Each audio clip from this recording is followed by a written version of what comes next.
خوش آمدید به برنامه ویژه 670.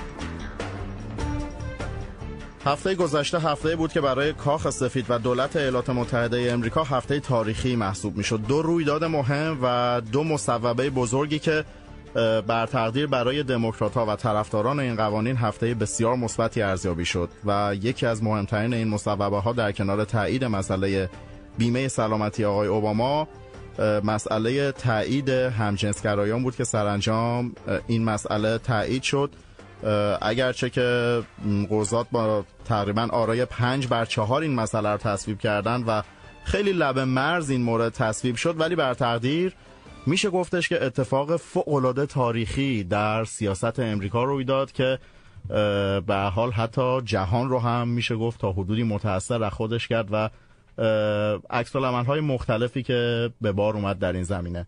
امروز در همین رابطه گفتگویی خواهیم داشت با دکتر سیامک منجزی، مشاور همجنسگرایان که برای 4 سالشون این تجربه دارن، در این سمت بودن و همچنین روانشناس و مشاور امور کودکان و خانواده، در کنار دکتر عباس حاجیان، وکیل دادگستری در امور خانواده، که ازشون خواهش کردم همراه ما باشن و در این مورد بسیار مهم که دیگه زمان آن رسیده که در حقیقت خانواده‌های ایرانی به گونه‌ای با این مسئله آشنا بشن و بیشتر آشنا بشن، برخورد داشته باشیم، چرا که دیگه واقعا فکر می‌کنم حتی اگر مخالف این جریانات باشید چاره‌ای جز این موارد نیست. بهترین هستش که فرزندان خودتون رو بتونید آگاهی بدید نسبت به این مسائل. همراه برنامه ویژه امروز ما باشید.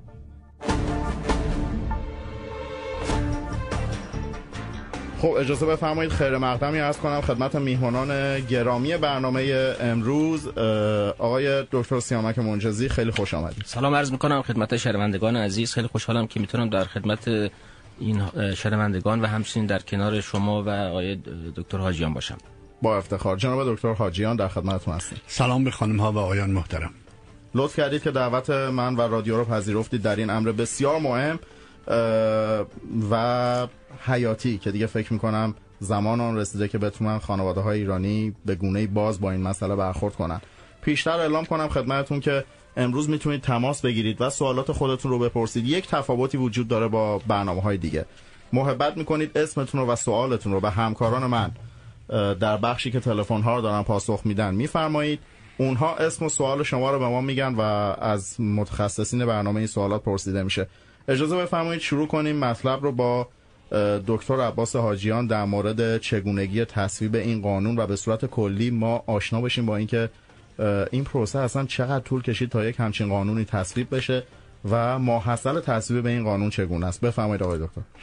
اولین باری که در امریکا مسئله ازدواج همجنس عنوان شد، اگر دوستان به یاد داشته باشن، در شهر سان فرانسیسکو بود، اگر اشتباه نکنم در سال 2007 یا 2008. در اون زمان شهردار سان فرانسیسکو یک اردینانس شهری صادر کرد و به موجب اون دستور داد که شهر سان فرانسیسکو ازدواج‌های همجنس رو بپذیره و این در سایه، اگر اشتباه نکنم، یک فیلم نمیدونم یادتون هست به نام میلکمن. بله. و اون ماجرای شامپن بازی میکرد تو اون فیلم و اون داستان زندگی شهردار معروف سان فرانسیسکو بود که هم جنسگرا بود و به این علت کشته شد. در عکس العمل این مسئله در شهر سان فرانسیسکو به وجود اومدن قوانین همجنس بود. عکس العمل اون در سال 2008 در جزء انتخابات کالیفرنیا یک ماده گذراندن که ازدواج رو محدود کنن به ازدواج زن و مرد و اون تصویب شد. یک عده در کالیفرنیا این رو بردن به سوپریم کورت کالیفرنیا و سوپریم کورت کالیفرنیا در مجموعی به نام این مریج آف کیسز حدود 6 تا کاپل یا 6 تا گروه بودن، زن و شوهر یا مرد و زن، و در اون کیس سوپریم کورت کالیفرنیا رأی داد که نه، ازدواج، محدود کردن ازدواج در کالیفرنیا به ازدواج زن و مرد، این خلاف قانون اساسی است و این اصل برابری افراد رو در برابر قانون از بین میبره. از این ماجرا شروع شد رفتن به عنوان کردن این مسئله ازدواج بین زن و زن یا مرد در کالیفرنیا و بعد از اونجا به دادگاه به استیناف فدرال در کالیفرنیا، از اونجا به ایالات دیگه. در واقع ریشه این کار از سال 2008 است، ولی در سطح فدرال برای بار اول در سال گذشته به وجود اومد در یک اختلافی که اگر اشتباه نکنم در کیس وینسر، در اون کیس یک خانومی که برای بعد از فوت کسی که باش زندگی میکرد، دولت فدرال اومد گفت که $314,000 تو بایستی مالیات بر ارث بدی، گرچه که این به علت این اموالی که از طریق این دوست تو به تو رسیده.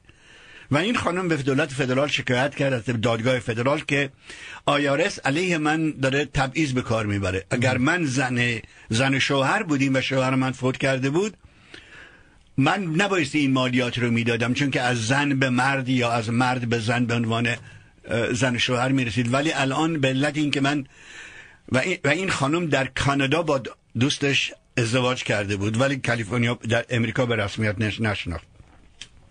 در سال 2014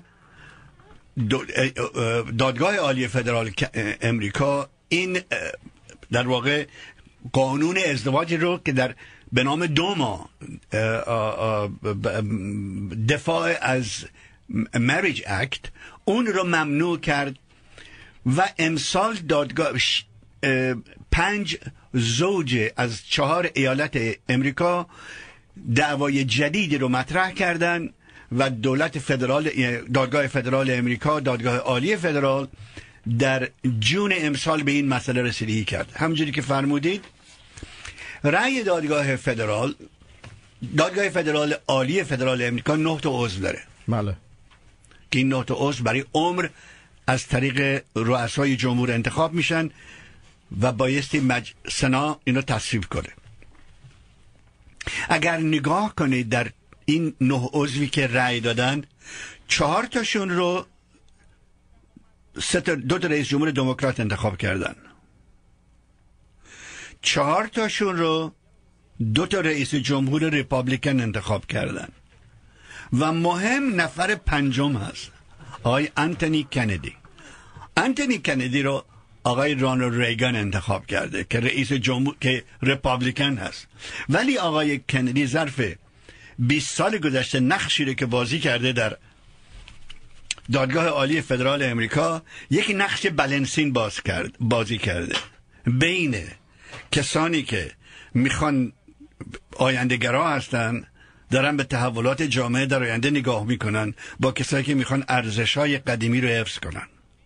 امروز نگاه میکنید در این 4 نفری که رأی خلاف دادن، آقای رابرت، آقای تامس، آقای اسکالیا و آقای الیتو، هر 4 تا اینا یه حرف میزنن عملاً که دادگاه عالی فدرال نباید بشینه راجع به این مسائل ازدواج بین زن و مرد تصمیم بگیره. قانون اساسی به این مسئله اشاره نکرده که ازدواج بین زن و مرد باشه. این مسئله در سطح دادگاه عالی فدرال نیست. اگر در سطح فدرال کسی بخواد تصمیم بگیره، این کار مجلسین هست، کانگرس باید تصمیم بگیره، نه 5 تا وکیل 9 تا وکیلی که در دادگاه عالی فدرالش هستن.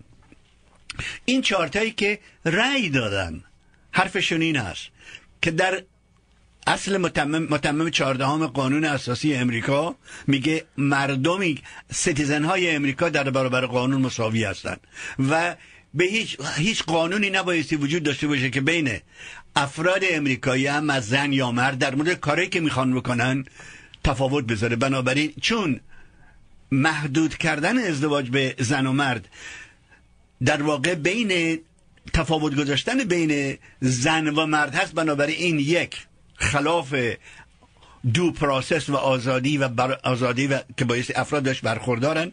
دوم، برابر این اصل تساوی حقوق رو در جامعه امریکایی از بین میبره.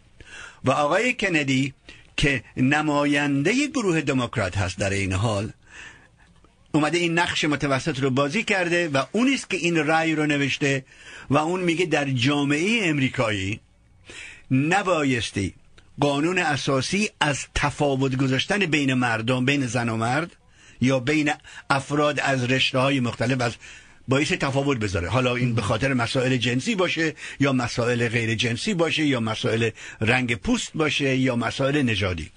این خلاصه ای از بک‌گراند این قضیه است. خیلی متشکرم. بریم به سراغ دکتر سیامک منجزی. آقای دکتر منجزی، خوشحالم که دعوت من رو امروز پذیرفتید با توجه به تجربه‌ای هم که شما 4 سال کار کردید با همجنسگرایان و الان هم اینجا با کودکان کار میکنید. اجازه بفرمایید سوال اول رو در این لحظه اینطوری مطرح کنیم که آیا همجنسگرایی میتونه مسئله باشه که به گونه‌ای از طریق آموزش به وجود بیاد؟ ممنون از دعوتتون. اتفاقا اولین مسئله‌ای که در این زمینه مطرحه و سوالی که همیشه برای خود من و برای کسانی که به عنوان مشاور با این کامیونیتی کار میکنن مطرح بوده که آیا همجنسگرا بودن یک پدیده طبیعی یا آموختنیه؟ ما میدونیم که نیاز جنسی ما یک چیزی که به صورت ژنتیک به ما منتقل میشه، اما این که چجوری نیاز جنسی رو ارضا بکنیم چیزی روشی که ما یاد میگیریم در زندگی و اون رو با از طریق آیدنتیفای کردن یا شبیه سازی با والدینمون یاد میگیریم. یعنی چی؟ یعنی اگر من پسر هستم پدرم الگوی من میشه، اگر دختر هستم مادرم الگوی من میشه. اوایل در واقع در دهه 40 و حدود 50 قرن 20 یک اتفاقی در آمریکا افتاد و جامعه شناسای آمریکایی برای اولین بار اینو مطرح کردن که اصولا دیگه نوکلیر فامیلی، یعنی فامیلی که شامل زن میشه و مرد میشه و به قول خودشون 2 تا نصفی بچه، دیگه به عنوان نهاد بنیادین جامعه آمریکا شناخته نخواهد شد. از اون زمان این رو مطرح کردن، پیش بینی میکردن اتفاقاتی که در سالهای 70 و 80 میفته که افتاد و اونی بود که به خاطر افزایش نرخ طلاق پدر مادر هم جدا میشن، سینگل پرنت به وجود میاد و در نتیجه این مسائل میشه.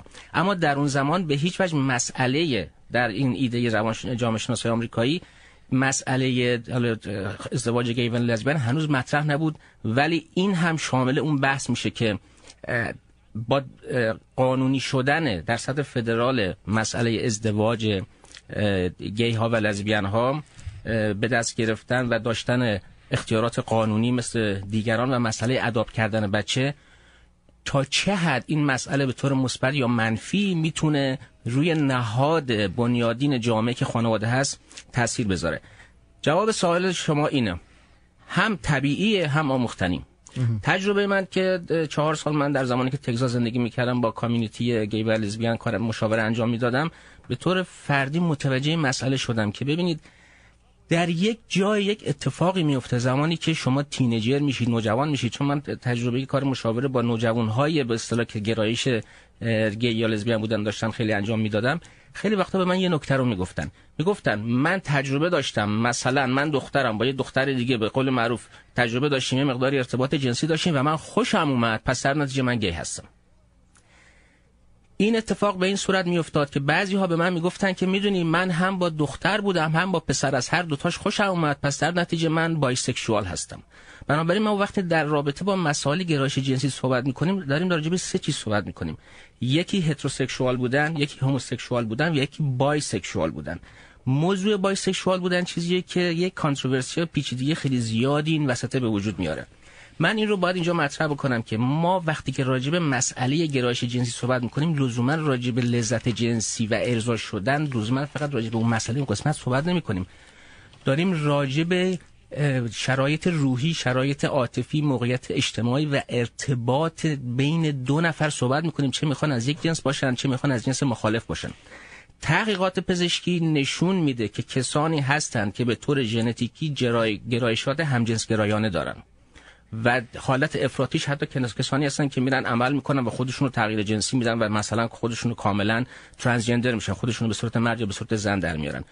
اون قسمت رو ما بحثی نداریم، ولی به عنوان یه روانشناس تجربه من اینو به من نشون میده که کسانی هستن، بچه‌هایی هستن، نوجوان‌هایی هستن که متاسفانه این مسئله رو که من با یکی بودم پس خوشم اومد، پس من گرایش جنسی مخالف یا موافق دارم، پس من گی هستم، این رو به نظر من ما باید یه مقداری حلش بکنیم و یک مقداری این مسئله رو باید باز بکنیم برای اینها. چرا که مسئله گرایش جنسی فقط هم تو که عرض کردم مسئله لذت جنسی نیست.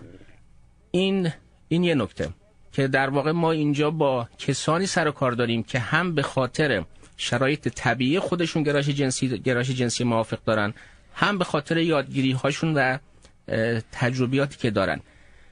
نکته دیگه که من در کار مشاورم متوجه شدم این بود که کسانی هستن که به خصوص در خانم ها من اینو میدیدم، خانم هایی که فرض کنید دوست پسر داشتن یا همسر داشتن، با یه مرد ارتباط داشتن و به خاطر مسائل و مشکلاتی که با مرد داشتن، من حتی یک فامیلی داشتم 2 خانم بودن، میان سالم بودن و این 2 خانم چند سال رو با هم زندگی میکردن، هر کدوم از ازدواج قبلیشون چند تا بچه داشتن. یعنی 2 خانم بودن حدود 45-50 سال سن داشتن، با 5 تا بچه زندگی میکردن، 2 تاشون پسر بودن، 3 تاشون دختر بودن و من برای اینها کار مشاوره انجام میدادم که با این تغییر و تحولات این بچه‌ها چجوری بتونن خودشون رو هماهنگ بکنن که مثلا به جای یک پدر و مادر 2 مادر دارن.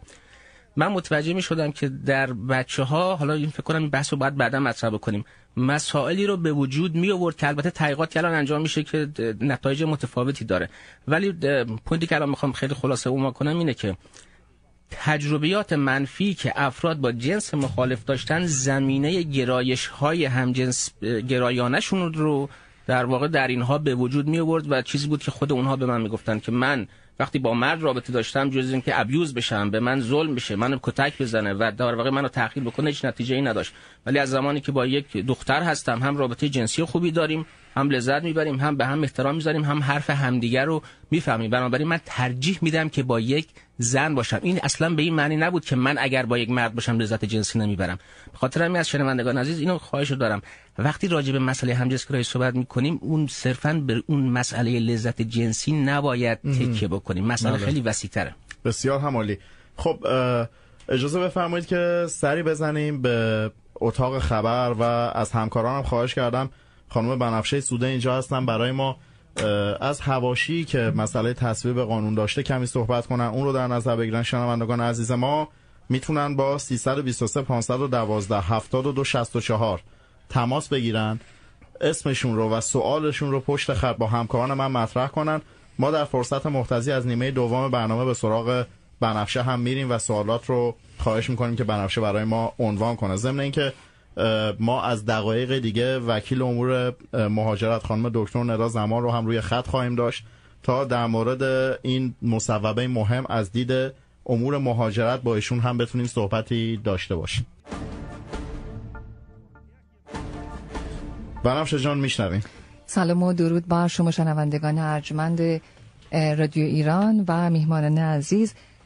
حضورتون عرض کنم که همونطور که میدونید هفته گذشته دیوان عالی آمریکا ازدواج همجنسگرایان رو در همه ایالت‌های این کشور قانونی اعلام کرد که حتما بسیار شنیدید در موردش. بعد از این اقدام شبکه‌های اجتماعی فیسبوکی واکنش‌های مختلفی رو از طرف کاربران شاهد بودن. این مسئله البته خب در برخی کشورها حساسیتش هم بیشتر بود، از جمله در کشورهای خاورمیانه، کشورهای اسلامی و حتی کشور روسیه.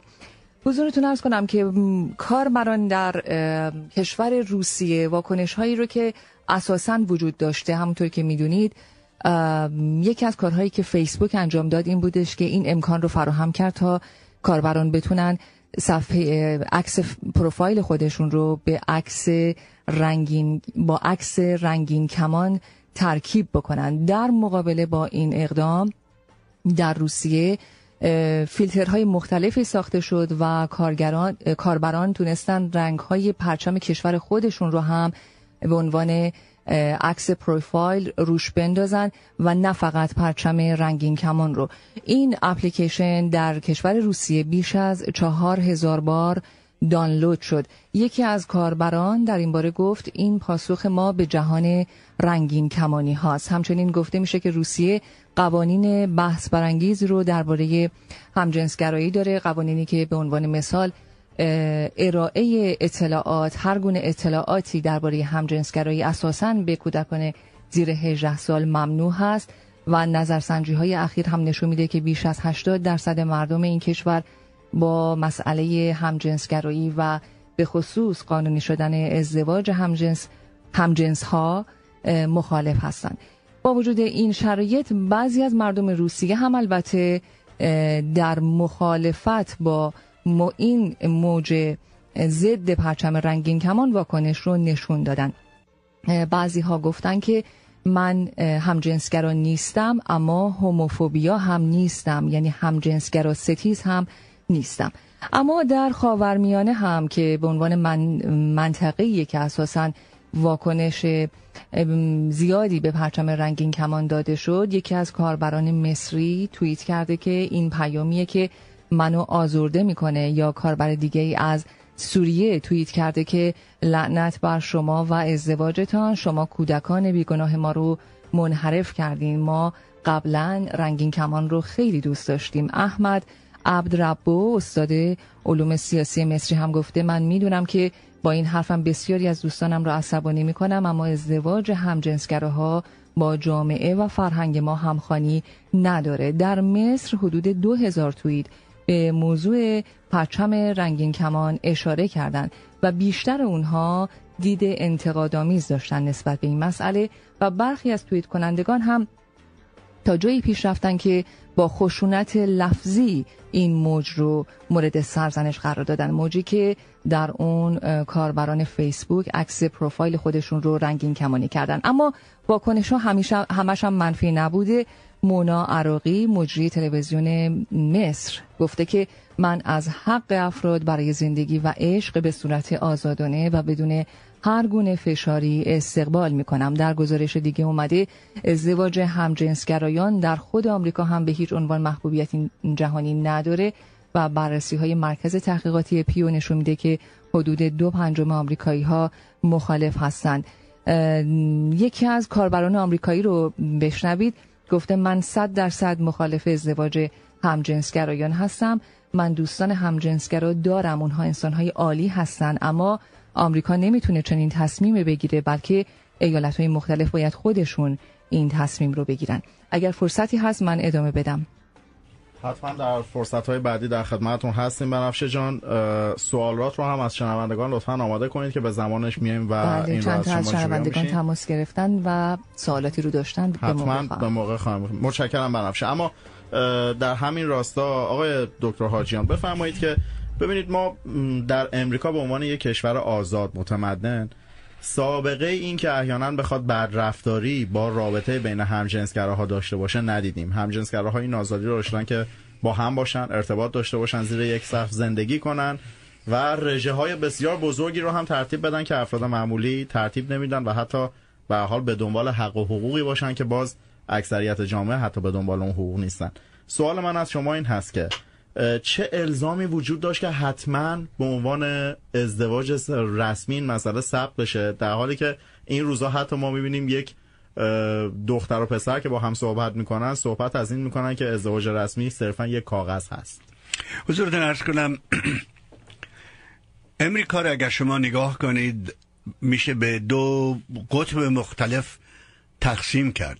یکی امریکایی که کنار دریا در سان فرانسیسکو و کالیفرنیا زندگی میکنه، دوم امریکای میدل استیت و امریکای کشاورزی.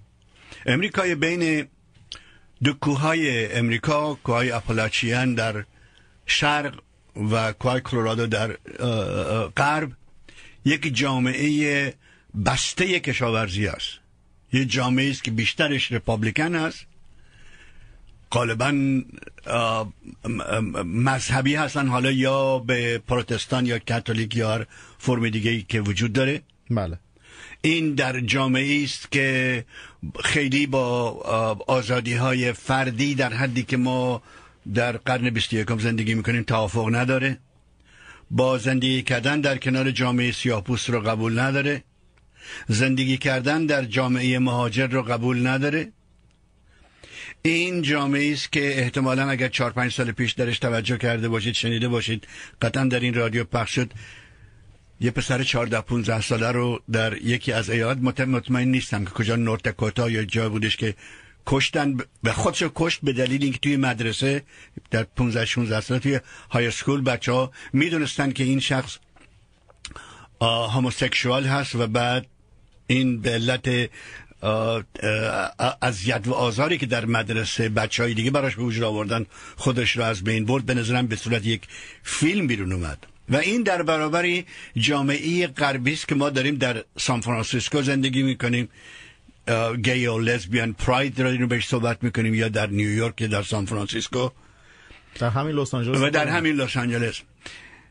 توجه بکنید که قانونی شدن ازدواج در امریکا نه به عنوان طرفداری کردن از همجنسگرایی هست یا رأی دادگاه عالی کالیفرنیا، نه به علت طرفداری از همجنسگرایی هست. دلیل اصلی که دادگاه عالی کالیفرنیا میاد این مسئله رو به عنوان یک موضوع قانون اساسی مطرح میکنه، میگه قانون در کالیفرنیا، در امریکا این اجازه رو نمیده که یک گروه جامعه رو، یک بخشی از جامعه رو با یک نتونن به صورت آزاد و برابر با آدمای دیگه در جامعه زندگی کنن. بنابراین از بعد نگاه کردن به برابری قانون، تساوی افراد در برابر قانون، میگه چه گناهی وجود داره بچه های آدمای کسی که دوتا مرد یا دوتا زن که با هم دیگه از لحاظ جنسی رابطه دارن یا اینکه نمیخوان ازدواج با جنس مخالف بکنن، چرا بچه های اینا نباید پدر مادر داشته باشن؟ در جامعه‌ای که فرزند خواندگی و اداپشن یکی از حقوق افراد هست، در جامعه‌ای که بچه دار شدن و بچه بزرگ کردن جزء قانون اساسی و قانون اصولی حقوق مردم هست، در جامعه‌ای که شما میتونید برید بچه رو در هر شرایطی، مگر اینکه نمیدونم حالا سابقه محکومیت جنسی داشته باشید، شما میتونید یک بچه رو از هر گوشه دنیا اداپت کنید، چرا این حق رو از دست میدید اگر شما یک مردی رو میخواید برای با یه مرد دیگه زندگی کنید، ازدواج کنید؟ توجه کنید که منطقی که روبروی دادگاه گذاشته شد این نبودش که ما ازدواج عادی رو محکوم میکنیم، بلکه نه، خواهش میکنیم به ما اجازه بدید که ما حقوق آدمای مزدوج دیگر داشته باشیم. بنابراین اون چی که روبروی دادگاه بود و اون چی که دادگاه رو بهش تصمیم گرفت اینه که نه اینه که ازدواج دو مرد با هم یا ازدواج با زن با هم در حکم محکوم کردن ازدواج زن و مرد هست، نه، در این جهت هست که شما به ما اجازه بدید که افتخار ازدواج زن و مرد داشتن، اگر زن و زنم بودن، با هم داشته باشن. و این در جهت بالا بردن سطح احترام مردم هست، بالا بردن سطح آزادی مردم هست، بالا بردن سطح آرامش و برخورد کمتر در روابط خانوادگی هست. وقتی از این بعد بهش نگاه میکنید، فرض کنید بیارید این مسئله رو خلاصه کنیم تو زندگی خودمون. من اگر یه دختر داشته باشم که دختر من بخواد با یک دختر همجنس ازدواج کنه، دختر من هست، در هر شرایطی من عاشقشم، دوستش دارم، من به هیچ وجه دختر من اگر بخواد با یک همجنس ازدواج کنه اونو کمتر از اون دختری که میخواد با غیر همجنس ازدواج کنه برای من فرقی نمیکنه، بچه من هست. بله. حالا اگر ما در روابط زندگی داخلی خانوادگیمون بین بچه هامون نمیتونیم تبعیض قائل شیم، نباید تبعیض قائل شیم، حالا نباید تبعیض قائل شیم، چجور میتونیم در سطح جامعه بین آدمای دیگه تبعیض قائل شیم؟